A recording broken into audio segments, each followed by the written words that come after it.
Bonjour à tous et bienvenue sur la chaîne Explique-moi ça. Aujourd'hui, je vous explique les règles de Fantastic Fabric. Alors, c'est un jeu de Deepwater Games, Meta Factory Games et Lucky Duck Games. Le jeu a été créé par Joseph Chen et Justine Faulkner. C'est un jeu de 1 à 5 joueurs pour des parties qui durent entre 45 et 60 minutes. Et c'est à partir de 10 ans, vous allez voir que c'est un jeu familial. Il n'y a pas de problème, vous pouvez jouer avec les enfants. Au pire, vous pouvez les guider. C'est vraiment sympa. Donc l'idée, ça va être quoi? Vous voyez, c'est une usine. Il va falloir fabriquer son usine, essayer de faire en sorte qu'elle vous rapporte le maximum de points et aussi le maximum de ressources. On appelle ça un jeu à moteur, c'est-à-dire que au final, au début, vous n'allez pas faire grand-chose, puis plus vous allez avoir de cartes, plus vous allez produire de ressources, plus vous allez pouvoir faire de choses. Pour la mise en place, c'est assez simple. Chaque joueur va prendre un siège social, va prendre 4 dés de sa couleur, qu'il aura choisi, prendra 2 énergies et un métal, d'accord, et on distribuera 4 cartes plans. Ensuite, vous avez des aides de jeu que vous pourrez distribuer pour simplifier le jeu. Donc, il y en a plusieurs, ne vous inquiétez pas. Ensuite, on mettra une pile de plans ici et on en révélera 4. Pareil pour les prestataires, vous en révélez 4. Et au-dessus des prestataires, vous mettez des objets. D'accord? Il y en a 4, vous les mettez aléatoirement, ce n'est pas très grave.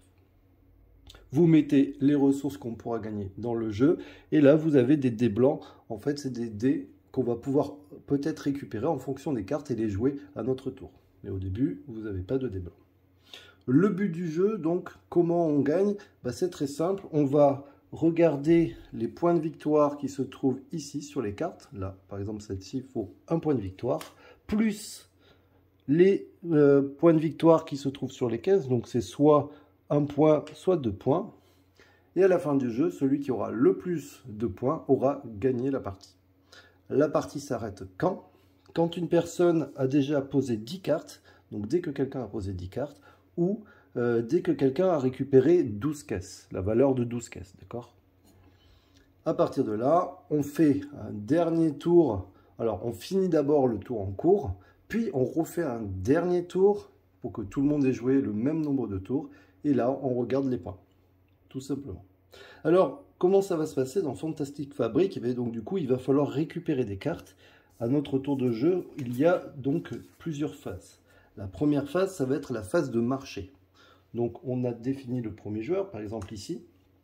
Donc, du coup, il va regarder ses cartes. Alors, vous voyez, vous avez différentes cartes. Je ne vais pas vous les citer, il y en a énormément. Mais vous allez voir que c'est assez simple. Je vais vous montrer un petit peu comment se passe sur les cartes. Vous avez ici donc les points de victoire, ça vous aviez compris. Vous avez le nom de la carte. Ici, ce qu'il faut pour la construire. D'accord? Là, vous voyez, il faut une pelle. Il faut aussi des ressources. Là, par exemple, il faut 2 métals et avoir 2 énergies. Et après, ce qu'elle peut faire. Celle-ci dit tout simplement que si je pose un dé, par exemple un 3, et que je pose à côté le même dé, donc c'est pour ça qu'il y a un égal, donc un 3 et un 3, ou un 4 et un 4, d'accord, vous avez compris. Donc 2 dés identiques, que je donne en plus 5 énergies, ça me permet de gagner, donc la flèche dit, ça permet de gagner quoi? Ça permet de gagner 2 points de victoire, oui, puisque les caisses, je vous rappelle, ce sont des points de victoire, plus un métal. D'accord, nous avons celle-ci par exemple, je ne vais pas tout vous les faire, mais c'est juste pour vous montrer, c'est pareil. Elle demande, donc celle-là n'a pas de point de victoire au début, mais en fait c'est normal puisqu'il va falloir regarder à la fin combien on a de flambeaux, et plus on aura de flambeaux, plus on aura de points de victoire.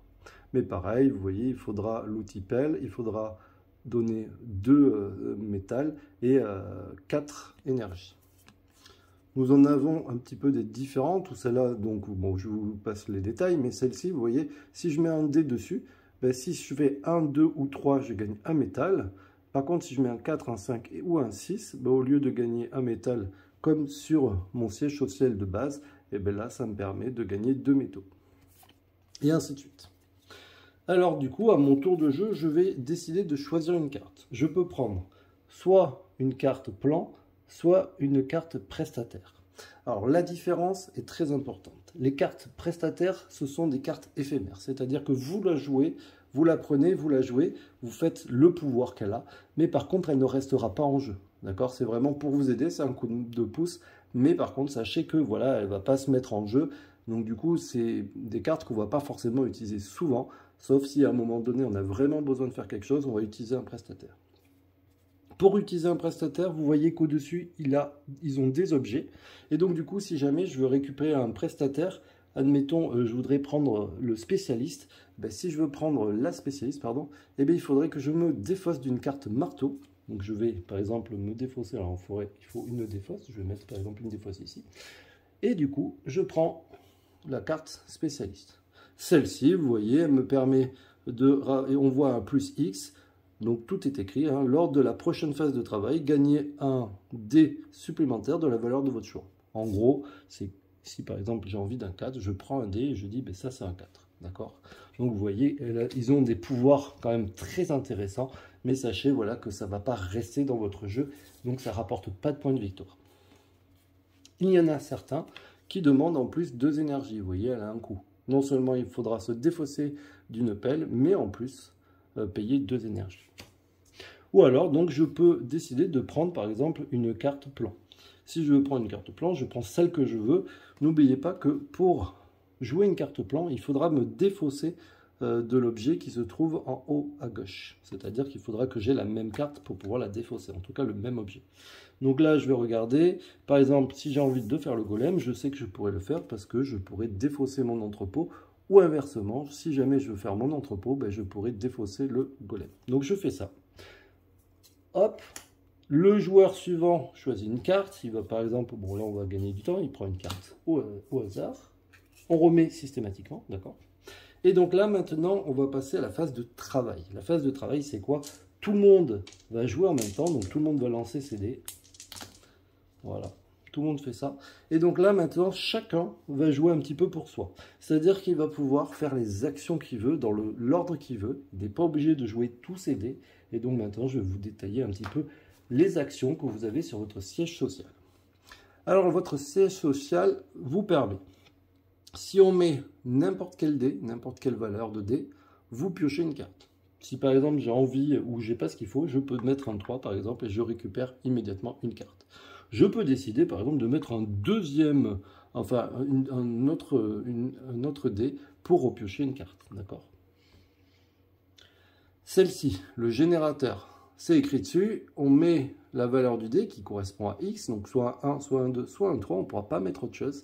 Et donc par exemple, si je mets un 3, vous voyez, ça me fait gagner X énergie qui est égale à la valeur du dé. Donc c'est-à-dire que si je mets un 3 ici, bah, tout simplement, je prends 3 énergies. Donc c'est ce que je vais faire. D'accord. Ok. Ici, si je mets un 4, un 5 ou un 6, alors là vous voyez, il n'y a pas le X. Ça veut dire quoi? Ça veut dire que là, je récupère un métal et bien un seul. Même si vous mettez un 6 ici, c'est forcément un seul métal.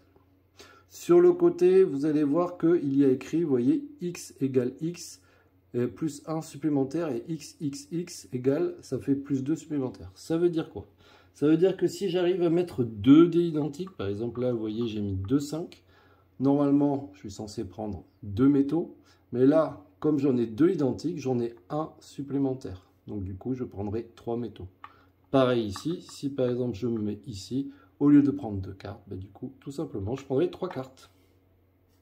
Donc là, on va laisser ça comme ça pour le moment.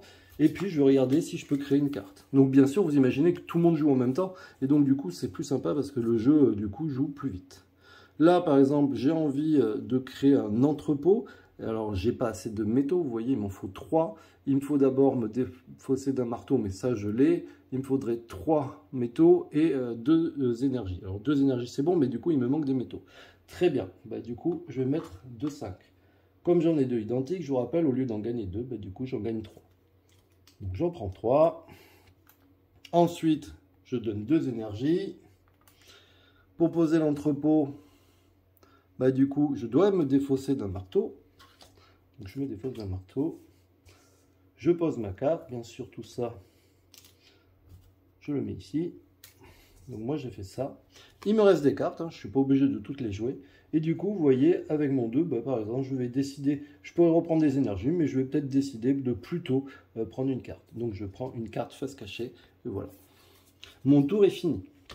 Les autres joueurs auront fait la même chose. Ils auront peut-être fait ça comme ça, mettre un 3 ici, un ici, et ils auront joué des cartes, ainsi de suite.